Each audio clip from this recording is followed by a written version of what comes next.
This is the wonderful Radio Aire, which is the first radio station I ever worked at here in Leeds when I was 16 years old. And I'm going to go and meet the man who helped me start off with radio.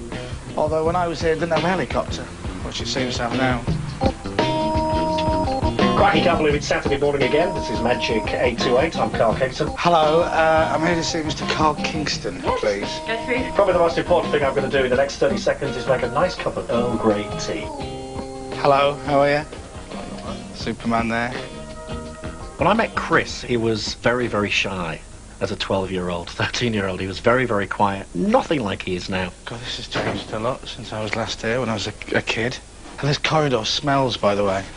His mum had asked, could Chris come to the studio? He was kind of, we'll refer to it as a helper. He used to help me on the programme. We worked out that if you got a record sleeve and slid it here, you could get the lock unlocked.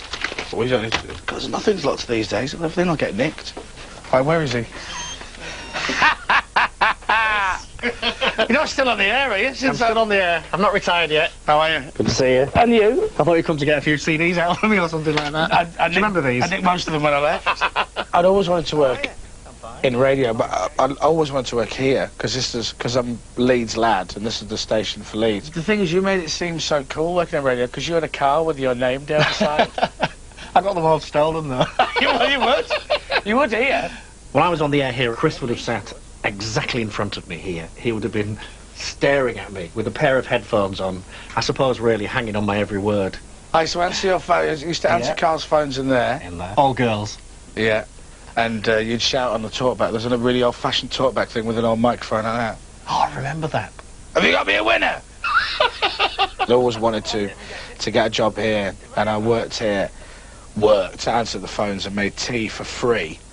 It's weird. Everybody always says, oh, Chris Moyles, I used to employ him. They didn't employ me at all. They didn't get any money. Hello, good afternoon. Welcome to Top Shop and Top Man, the leading edge of fashion and the cutting edge of music.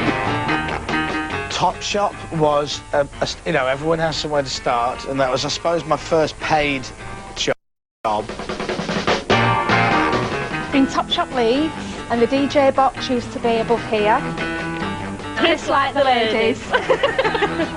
The idea was you entertained the customers with your banter and subliminal selling style. Within the space between one record and another, you were engaging the audience and telling them about some of the fabulous product that Top Shop and Top Man had. This is the innovation.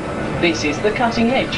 I couldn't be arsed with that. I just used to play a load of records for all the staff and dick about. He would talk about customers when they came in the shop as well. He would like make like sarcastic comments or jibes. I knew that, hang on, he's only a young lad, 16, you know, I could probably hire him quite cheaply. And I did.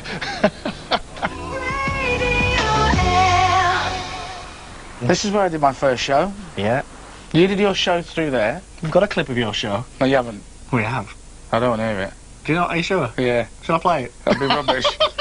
When I finally got my own show here and I didn't get paid, it was like I thought I'd made it. It's kind of like being a footballer and playing for your local team. Is that Whitney Houston? I can't remember. If you're a regular listener to Carl Kingston's evening piece between 7 and 10, you'll have probably heard about the continuing sagas of Steve and Liz.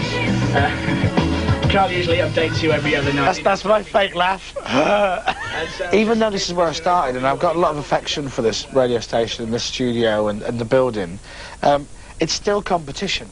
And so, you know, there is an evil side of me that loves the fact that I have more listeners than this place does in the morning. So hi to Liz and Steve, and just look, if you see them all over each other. It's cringeworthy, but I was 16. It's great. 96.3. More music. I sound better there. Yeah, I sound a lot deeper there.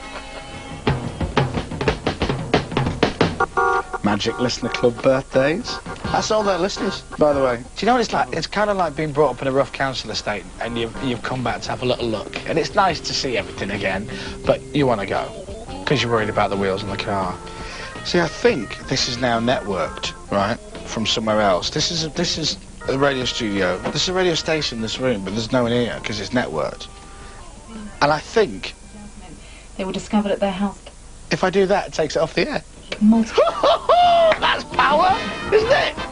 Power there! I would like to nick something before I go, though. Total of 100. There'll be a couple of old dears in Bermontoft's going like that. Ooh, the radio's gone off. Stevie Winwood, 9412. If that's coming up on Magic, it's not going to be played, because I've got it. It's me, this I'll do again. Part of a group left There you go, it's off. in prison. Back on again! Right, let's get out of here, seriously. The radio station keeps going off, mate.